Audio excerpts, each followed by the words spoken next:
In the last episode, we were talking about fashion, and the house that fiat built is crumbling. The house of fiat money, that is.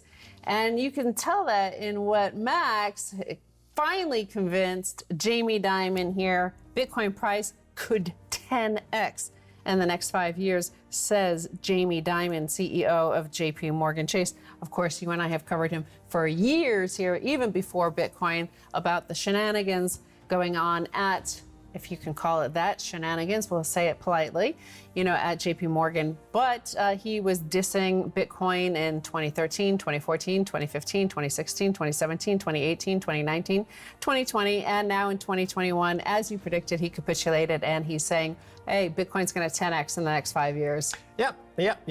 Jamie Dimon was critical of Bitcoin starting when it was at $200 a coin. It's now around $45,000 a coin. It's heading, as he points out, 10x from here. So he's looking for up to 450 to 500,000 a coin. And I've been telling you for years, I had this recurring dream about Jamie Dimon. He would be coming toward me at a deserted mansion in the Hamptons. And for years, he just got closer and closer. And then finally this week, he was in view. He was there on the floor weeping and sobbing and begging forgiveness. And like a good Bitcoiner, I forgive Jamie. And now he's one of us. He's now a Bitcoiner. I said the house that fiat money built is crumbling, and we see that all over the place. We've covered that in the United Kingdom, the gasoline, the petrol prices. All prices are rising across the UK, across Europe, across America, and we're starting to see shortages. A lot of it, the shortages of goods and services are caused by the shortage of workers who don't want to work anymore, but also who haven't been able to be trained because of everything being locked down for nearly 2 years now. We're heading to the second year anyway. One thing I could say about why in this sort of situation we might see Jamie Dimon going towards Bitcoin is that he sees the house of fiat money crumbling, right? And you could see that the Fed speak, how you have Fed speak that's obfuscating all their money printing and the covering up of the crimes. Well, it's starting to meet pleb speak. So here's one thing that why Jamie Dimon might want some unconfiscatable wealth is the mood, the mindset. We're always talking about the mindset, the inflationary mindset. Well, part of that is this sort of headline: Berlin votes to target corporate landlords, socialize 250,000 apartments. This was a non-binding vote, but it shows you the mood of the people. About 60% of Berlin voted to basically seize 250,000 apartments from big corporate landlords, those who owned more than 3,000 apartments. They voted non-binding, but that they wanted to seize these properties and socialize them, give them to the people. Right, as you mentioned, Bitcoin is unconfiscatable. Imagine if Marie Antoinette had Bitcoin. She may have not lost her head, and that's what Jamie Dimon's thinking about right now. But the people in Berlin are facing this huge confiscation of property.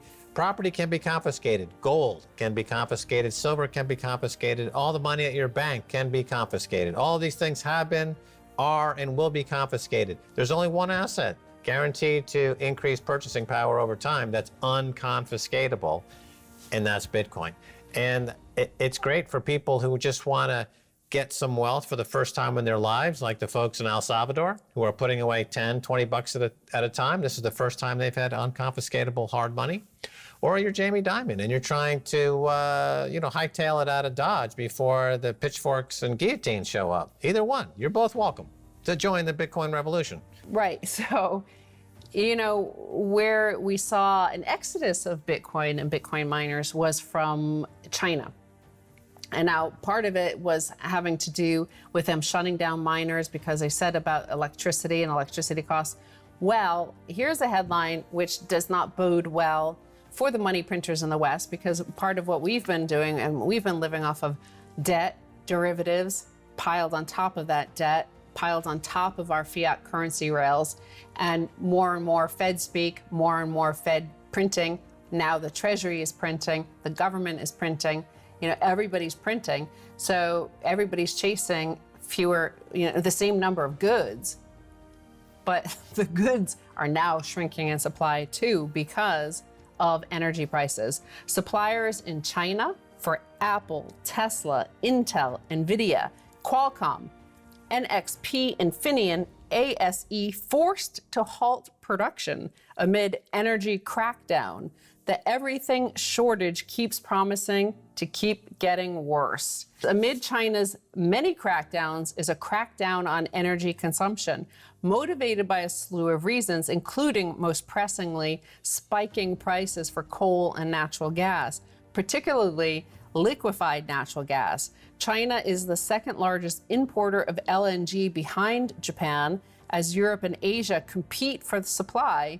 The supply of LNG for November delivery to Japan and Korea has exploded to $27.45 per million British thermal units on the NYMEX, up from a $6 range a year ago. And here's a chart from the CME group.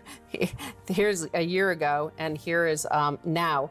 And that's part of what's driving what's happening in Europe as well, is because right now European prices for LNG are about $15, $16, and it's probably more by the time this airs. It goes up every hourly. So all the LNG, is going to Asia instead because they're paying over $27 for their natural gas there. So, Europe had decided to go like on the open market, free market, free competition. And obviously it's a lot more there. Now remember, in the United States, with all the fracking excess natural gas, we were down to like $1 something. So that's showing you how much more they're paying in Asia.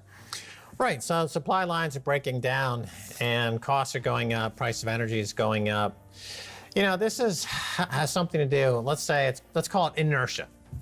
Right, so inertia, the law of inertia, things that rest at a stop tend to rest at a stop. Things in motion tend to be in motion, continue in motion.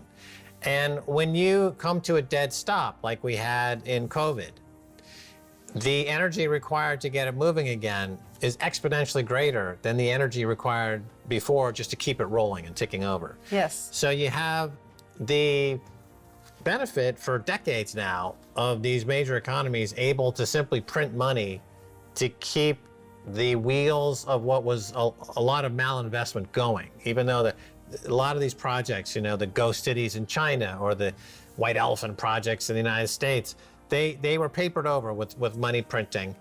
And then they hit that unmovable object called COVID in 2020.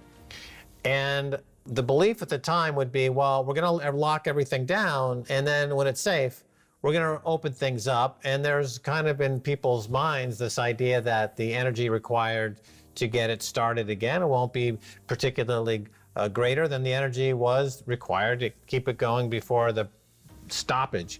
But that's completely false. The energy required to get these systems going again is exponentially greater than the energy required to keep them going. In many cases, these supply lines are going to have to be rebuilt from scratch. Absolutely. I mean, look at the airline industry to get, or to look at the trucking industry as it relates to energy. It takes 6 months to train somebody to drive one of those trucks. So if you lose all those drivers for various reasons due to money printing, you can't simply turn the switch and get drivers back on. You have a 6-month window that you absolutely have to respect. That's going to cause problems. Just like you can't make 12-year-old scotch in anything less than 12 years. That's one of the facts. That's a truism in the 12-year scotch business. If you have drivers that require 6 months of training before they can drive a gas rig, you can't. That's what it requires. So if you pull the plug on it, now to start it up again, they're finding that they don't have the energy. It's not available at any price. And what's happening to the price? It's going up. And by the way, all the money they printed is still sloshing around, and that's causing inflation. And so systemically speaking, this is the Jim Rickards moment that he spoke about, that snowflake on the mountainside that starts the avalanche. He's a systems analyst, Jim Rickards. He's written many books, look him up. And I think this is the avalanche. This could be the avalanche, and it is the house of that fiat money built is crumbling. And it's interesting that if you look at it, the globalized economy built on top of geopolitics. Now, geopolitics is based around mutually assured destruction. That's how it keeps it a consensus model on the politics stage. It is like not of mutual cooperation, but mutual destruction. We will kill each other. On top of this, that geopolitics, you built this economy that we didn't even realize was mutually assured destruction happening, that one piece goes and the whole thing falls apart. I mean, it's kind of tied to what Warren Buffett said about the weapons of mass financial destruction that are, is the spaghetti tying all of this globalized system together. And now we're seeing that because of COVID and the supply chain disruptions and the disruptions to the education system, not only for children and young people, but also for universities and for the sort of schools and training programs that teach the plumbers, the people who maintain the electric grid, or the people who maintain the supply grid, the logistics grid. If those new people aren't coming online because they haven't been trained for the last year and a half, we're nearing 2 years now. What are you going to do?